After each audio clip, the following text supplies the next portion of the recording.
Hello, everyone, and welcome to today's webinar. We are excited to have you with us today as we launch the Strengthening the Health of Future Generations report.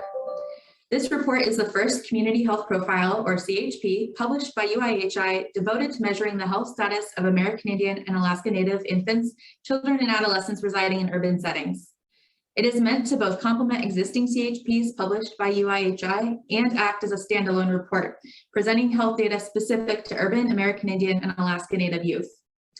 As a technical note, all participants will remain muted with their cameras off for the duration of the webinar. You can submit a question at any time using the Q&A feature of Zoom, and we'll check that Q&A when it's time to answer some questions at the end of the presentation. For other comments, or if you need technical assistance, please use the chat feature.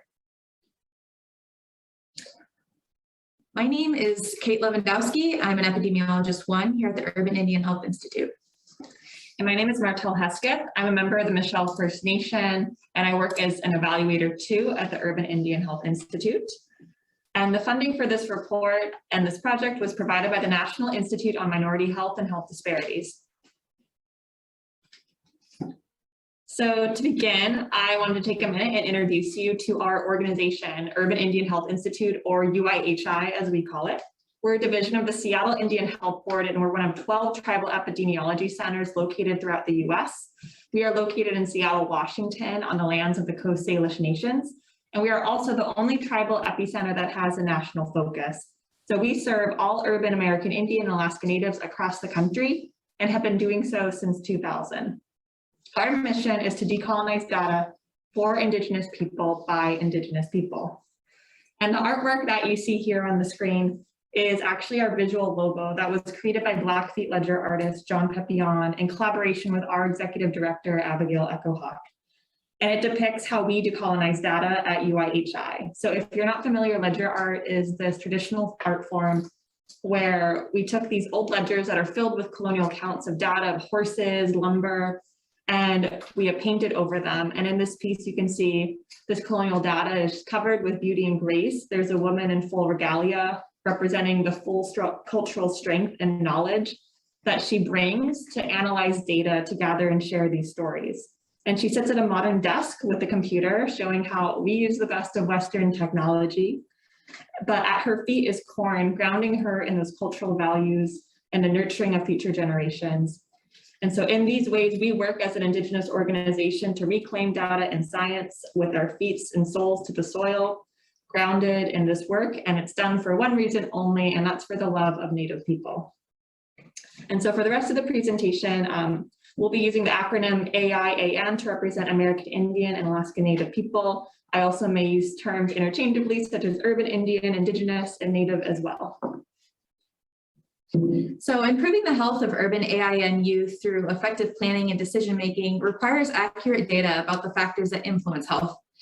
We know that organizations like the Aspen Institute and Center for Native American Youth are doing some excellent work on a national level to really serve the youth in our urban Indian communities. However, there's still a need for comprehensive data on the current state of socioeconomic, demographic, morbidity, and mortality factors impacting our urban AIN youth. As a result, urban Indian leaders requested that UIHI provide a report to address this gap in data.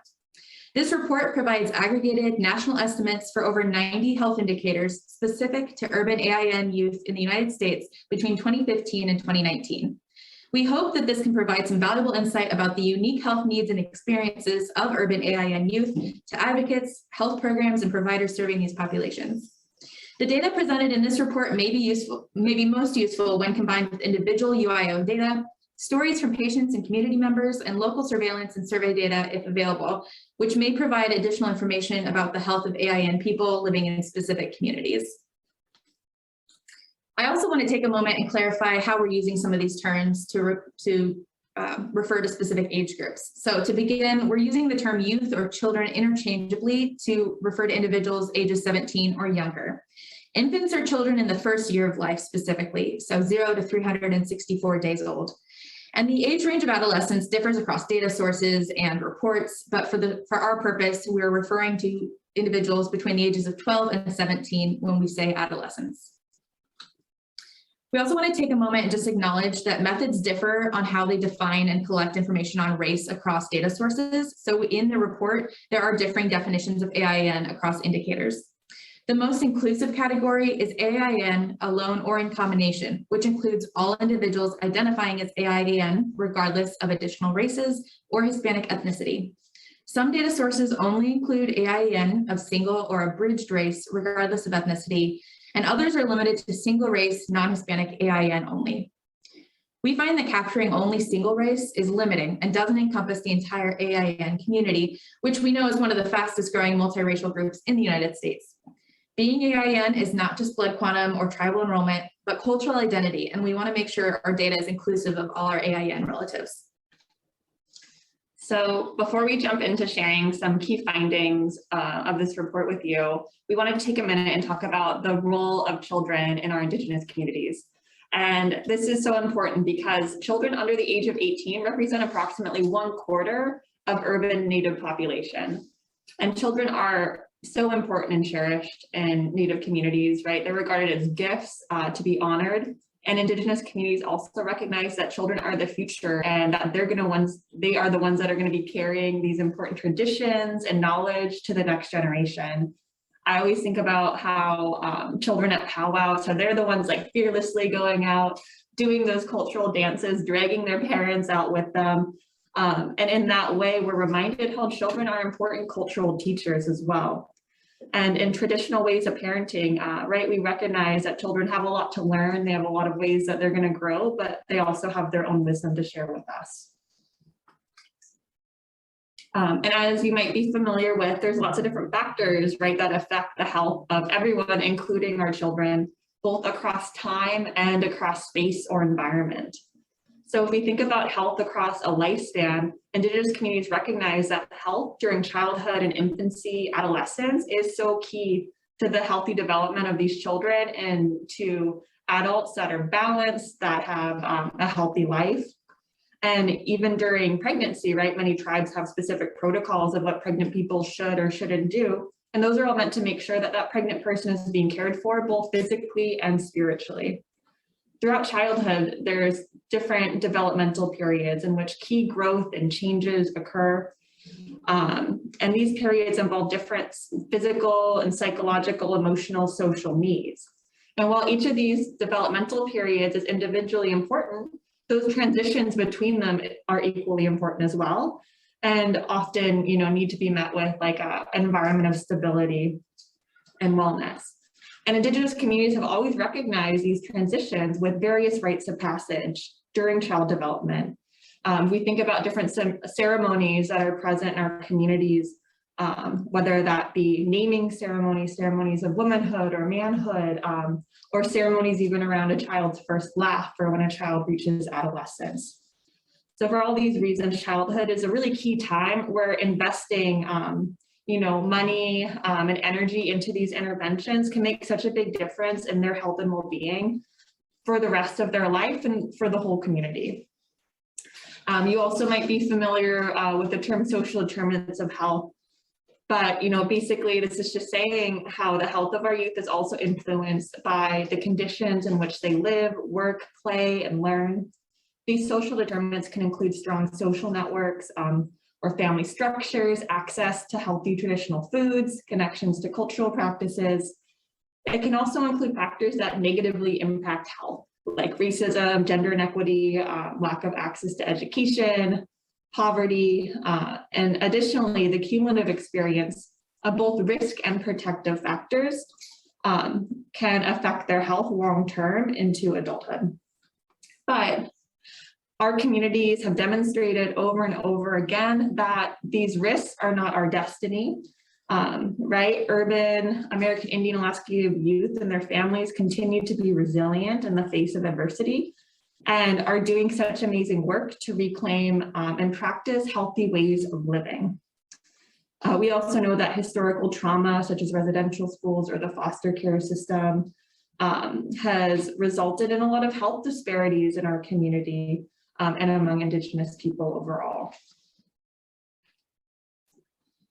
Indigenous communities also have long understood that optimal health doesn't come from like doing 100 push-ups every day. It's not just your physical health, right? It's achieved through a balance across all domains of health. And we often see that portrayed as the medicine wheel, representing social, physical, mental, and spiritual health. Therefore, understanding and investing in the health of American Indian Alaska Native youth extends beyond just this Western view of health, but requires a holistic approach. And it needs not just to include, but really center those traditional ways of being and culture. And you'll see these different domains reflected in the organization of the report, as well as here in our presentation today. And we also want to note that some of the indicators that we present on and share might fall into more than one of these domains, but we're just presenting them under a single category for simplicity, but we recognize that they can often span multiple. Definitely. So for the sake of time, we won't be able to present data on all 90 plus indicators today. So we have identified some key highlights for each domain of health, including some examples of identified strengths that we found in our report, as well as opportunities for improvement.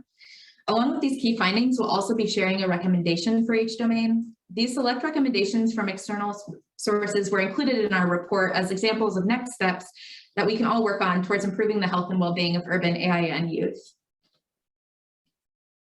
So social health includes social determinants of health, which Martel talked about, as well as connectedness to family and community.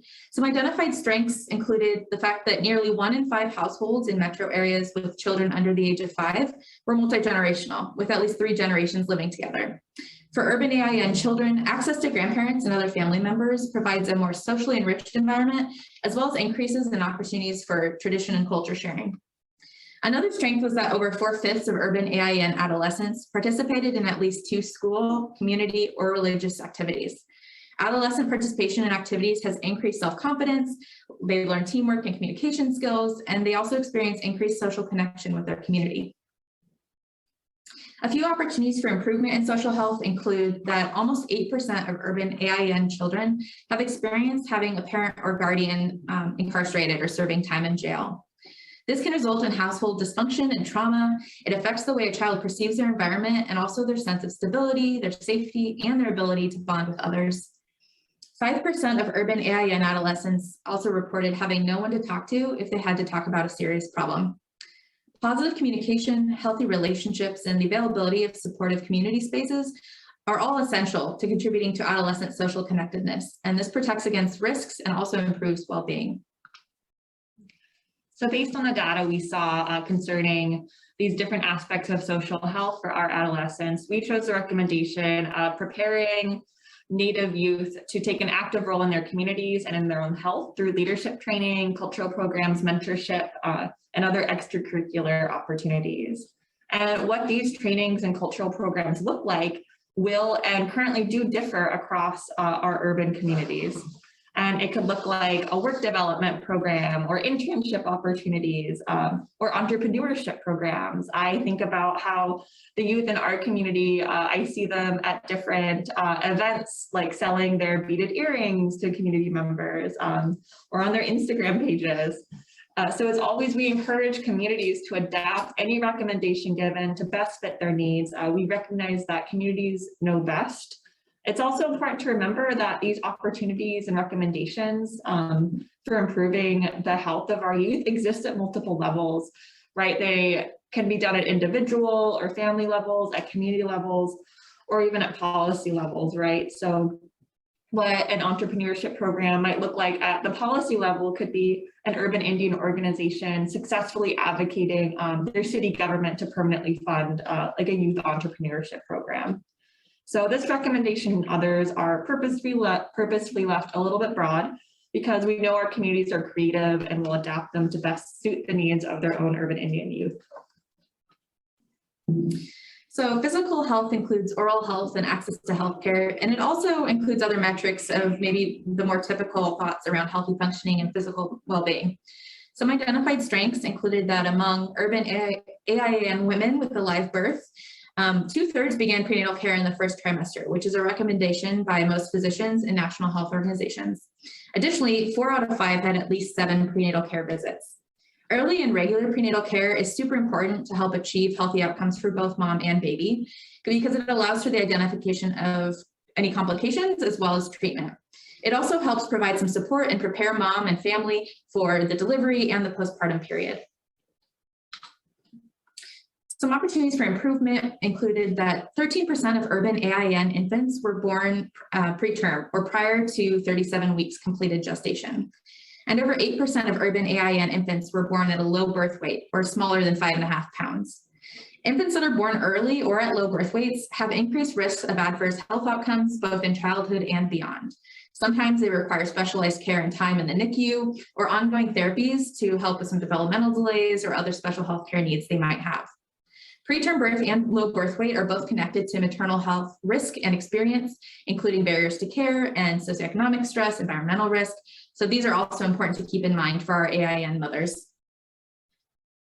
And our recommendation for promoting the physical health of AIN infants, as well as mothers, is to maintain and improve access to culturally sensitive care for Native mothers and infants, as well as ensure adequate training and support for all medical staff to provide culturally sensitive care to patients. This can mean creating a medical home that acknowledges and is sensitive to discrimination, potential intergenerational trauma, and racism that a lot of Native folks can experience in clinical settings. And building this trusted environment is so important, especially for new and expecting mothers and birthing people, because they interact with the medical system so much throughout pregnancy and right after childbirth, that if they have a really negative interaction, that can affect their care-seeking behavior in the future for future pregnancies as well. So one way to do this is for institutions to provide opportunities for adequate training of clinical and office staff in these good practices, or advocate for local and regional models that can incorporate cultural and linguistically appropriate services tailored for the American Indian Alaska Native communities that they serve.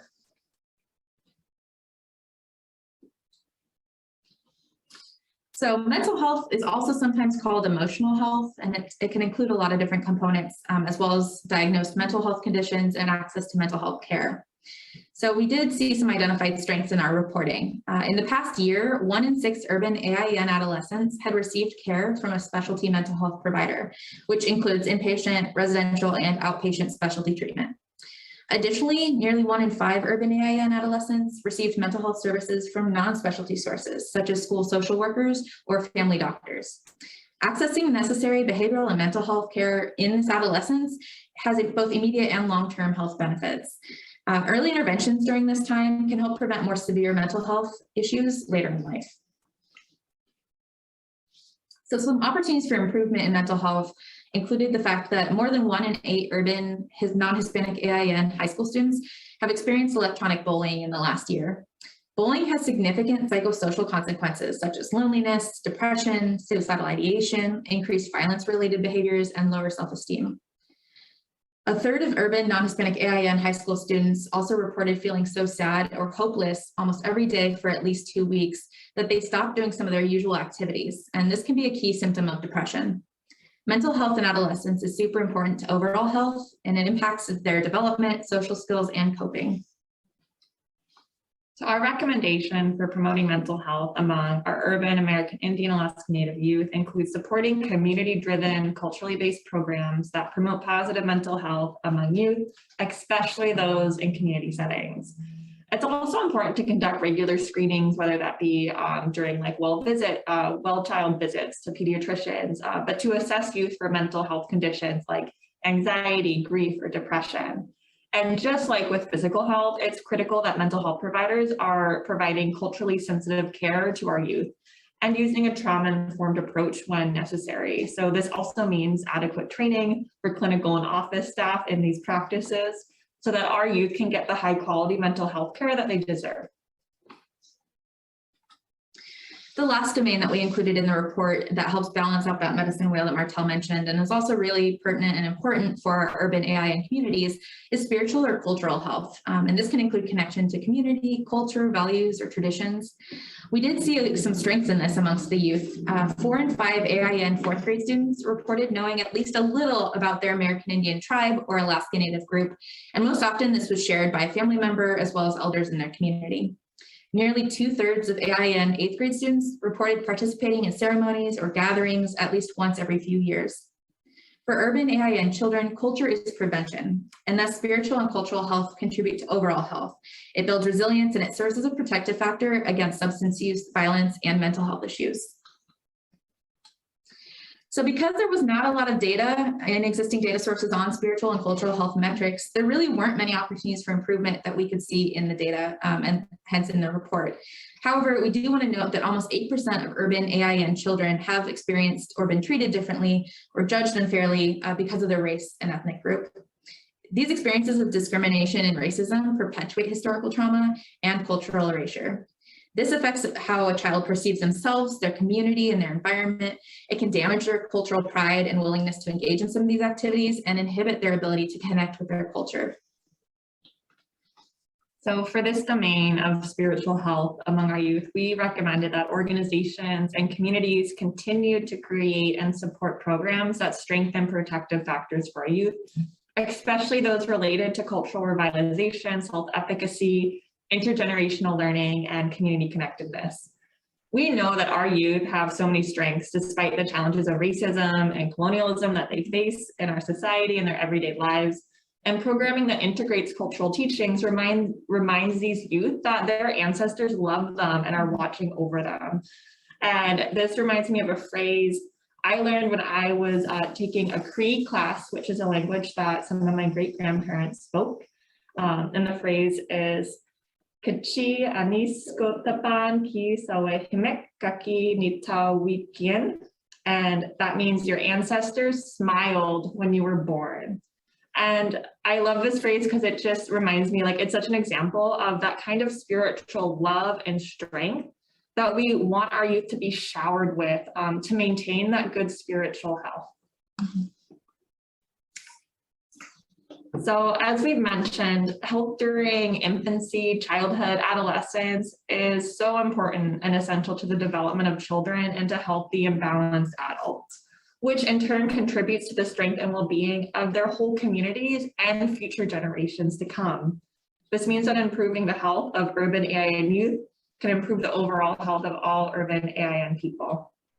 The promotion of protective factors and healthy behaviors, along with the reduction of harmful risk factors, can make all the difference in working towards this positive future vision for our youth. Previous efforts to improve health among American Indian Alaska Native youth have often failed because they're largely based on culturally inappropriate interventions. They lacked an understanding of historical and ongoing trauma affecting Native people. And they're often not developed by Native people, and they often even seek our input at all for these interventions. And so this is why a lot of these past interventions have been inadequate and only further exacerbate health disparities. And we believe that health equity for our American Indian Alaska Native youth will only be achieved when holistic and multifaceted efforts promote health across all domains, physical, emotional, mental, and spiritual, are grounded in culture and traditional knowledge systems. Indigenous values are centered, the programming needs to be decolonized, and these interventions need to focus on our communal strengths instead of our deficits. So we're really excited about this report and all the information that we've included, but we do want to note a few limitations in using the data sources that we did. First, there is a lot of inconsistency in how AIN individuals are defined or reported, and this makes it really difficult to do any analysis as well as compare across data sources and indicators. And as a result, some of the results or conclusions in the report may not represent the entire AIN population in urban areas, and also might not be generalizable to all communities. Along with that, racial misclassification of AIN individuals in death certificate data in particular, but as well in surveillance data, results in true mortality rates and health disparities that are even greater than those that are published in the report. Due to a lack of available data, we also weren't able to focus on specific subpopulations of AIN youth that might be more vulnerable, including children and youth with special healthcare needs, youth experiencing homelessness, youth in the foster system, incarcerated youth, and youth identifying as a sexual minority, along with others. And lastly, and perhaps the most important, is that the availability of indicators in this report was limited by the content and topic of existing data sources, most of which utilize Western definitions and approaches to health, and then apply that across all race and ethnicities. When data sources are not designed for and with Indigenous communities or frameworks, there's a misalignment in how that data is collected, analyzed, and interpreted for Indigenous communities. To help address some of these potentially damaging effects, we worked to make sure that this report identified these biases as much as possible, contextualized the data when presenting them, and supplementing with indicators that are the most meaningful and impactful for this conversation about health of urban AIN youth. Future efforts must place Indigenous voices and knowledge at the center of epidemiological, evaluation, and research processes, and use frameworks and models of Indigenous health and health equity in collaboration with Native communities and tribal leadership. So since we have some extra time, in case you guys are interested in some of the different indicators that we have in the report for the different domains of health. So the report is structured first by age group, because there's some topics that are appropriate to infants that are not at all relevant to adolescents. And there's some amongst adolescents that are not at all appropriate for infants. So we wanted to make sure we reflect the fact that those key developmental periods can be pretty distinct. But then within that, for child and adolescent health, where we had more data and indicators available, we also separate those into the domains of health to kind of show how that balance occurs across the different domains and how there's both strengths and opportunities for improvement in all of those different things. So addressing simply physical health, for instance, won't be enough to resolve the health equity issues that we see. So for social health, examples of indicators we include in the report are total births amongst the population, maternal age, like the question from Facebook asked, WIC benefit recipients, and payment source of delivery, the primary source. So this includes if they're Medicare or other kinds of, or Medicaid and other kinds of insurance types. For child health, we looked at federal poverty level, food security, food stamps or SNAP benefits, if they lived in a home that they owned versus rented, if they had internet or computer access, again, like we shared today, multi-generational households, family behaviors around times of stress or difficulty, having trusted adults in their communication with them, and then adverse childhood experiences, which includes racism and incarcerated parents and some of the others that we know influence health. And then in the adolescent period, we look specifically at the adolescents that were told by their parents that they were proud of them, as well as their participation in youth activities like we shared today, and if they had someone to talk to if they had a serious problem. So for physical health, this is where most of the indicators for infants exist, just because that's kind of how data sources look at infancy. So this includes method of delivery, so whether they're cesarean or vaginal births, whether mom had access to prenatal care, both when she started care and how often she was able to go. We look at the outcomes of preterm birth and low birth weight that we shared today, as well as if infants needed prolonged assisted ventilation after birth, as well, and NICU admission, which can indicate that there were some health complications or high risk needs of infants. And then lastly, we also explore infant mortality and stratify it by cause, by sex, as well as specifically by race. For child health, we look at physical activity, body mass index, and obesity. If they had a preventative checkup in the last year, how often they were going to the emergency room rather than a primary care doctor, if they have health insurance, if they have problems paying for a medical bill, if they have a personal doctor or a nurse, which might indicate like a medical home, and then of course oral health if they had a cleaning or a checkup in the last year. For adolescents, we looked at participation in sports.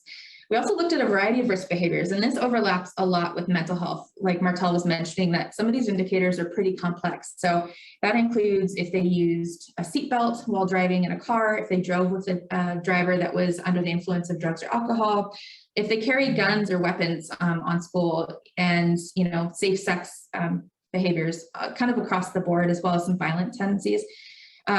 Which is really important. Adolescence is a really tumultuous time. So looking at some of those is really important on how we can intervene to help keep our adolescents safe. We also look at substance use. And then for healthcare, a really key time in adolescence is kind of that transition from the care of a pediatrician or a family doctor into more of an adult healthcare environment, as well as taking care of their own health rather than having a parent or guardian or someone else help to coordinate that before. So having providers that kind of help adolescents in that transition is really important, and we have some indicators on that. Again, more oral health if they've had a dental visit, and then some questions about general sexual activity and healthy behaviors with that. Mental health, we just mostly focus on child and adolescent for this one. For child, it's if they've ever been told that their child had depression or anxiety, as well as looking at the impact of maltreatment and domestic violence and violent victimization of kids. For adolescents, this is kind of another big topic that really affects teenagers in particular. Looking at bullying, if they felt sad or hopeless, if they've ever had a major depressive episode in their life, access and utilization of specialty and non-specialty mental health services like we shared today. If they ever experienced sexual violence or other violent victimizations, including domestic violence. And then we looked at some metrics of the judicial system. So looking at rate of arrests and how many juveniles are committed or detained. And for the victimization and some of the judicial data in particular, these are the only data in the report that are not limited to urban youth. And that's just a limitation of the data available. But we thought they were important enough indicators, we definitely wanted to include a discussion on them. And then the last domain is spiritual or cultural health. And this was really unique. I was really excited to find that there were surveys being done of AIN children, and specifically in the 4th and 8th grade, that kind of provided a lot of insight into their exposure to knowledge and behaviors and traditional ways of living and the community that they're a part of. So for kids, this involved knowledge of their American Indian tribe or Alaska Native group, any knowledge of AIN history, traditions, ways of life, customs, arts and crafts, as well as who was teaching them those things. Looking at their ability to speak or read an AIN language at all, including just a few words, and then a participation in AIN ceremonies and gatherings.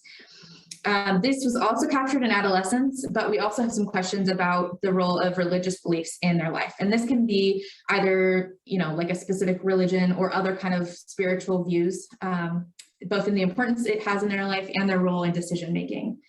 And then again, knowledge of even issues affecting AIN people, their ability to speak, read, and then participation in ceremonies and gatherings of their own tribe, as well as other tribes in their area for multi-tribe gatherings.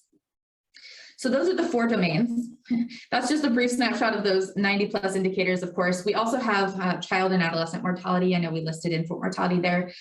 So looking at different causes of death, especially potentially preventable causes of death, and how that's impacting these communities.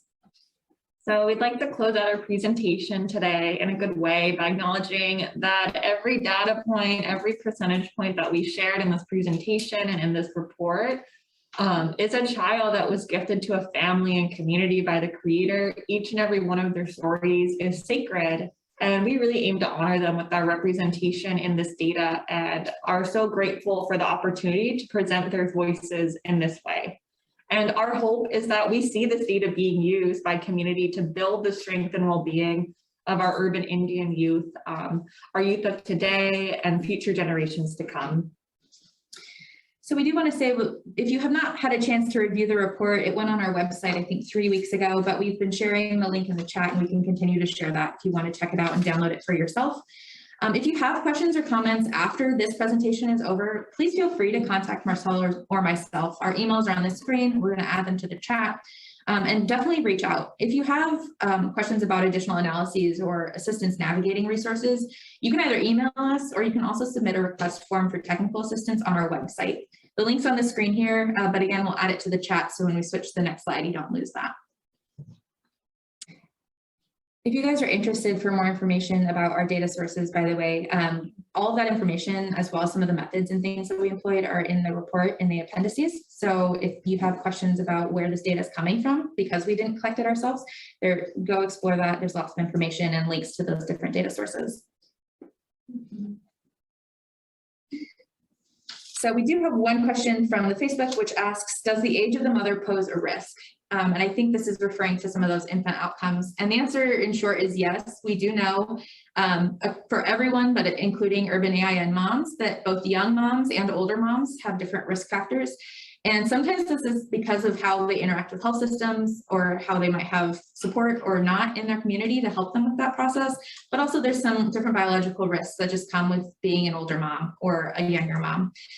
So that in the report, we do show births by maternal age. We do have a question. Will this type of reporting be conducted on a regular basis to keep data current?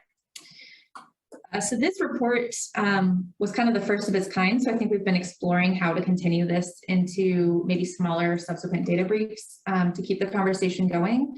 it's definitely something of interest. Part of it comes down to our grants as well. So I think in a few years, we would hope to put out a new one to keep some of the data more current.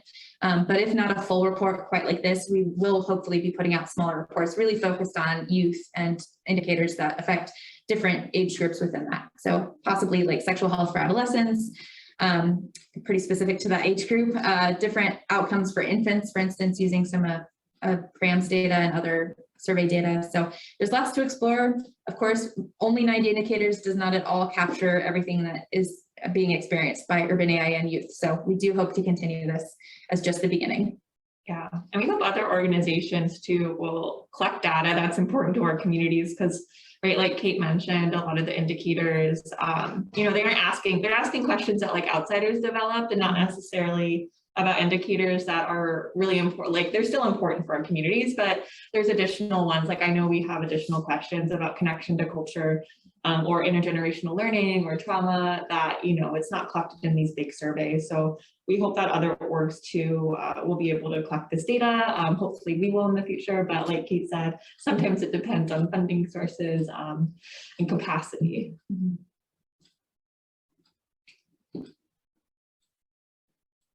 Alrighty, thank you to everyone for joining us today, and anyone watching this recording in the future, thank you as well. Everything that you guys do for the urban AIN youth in our communities is so important and vital. We are so appreciative of that work, and we're so honored and grateful to be able to produce this report and do this collaboration with all of you. So have a great rest of your day, and we will work with you later.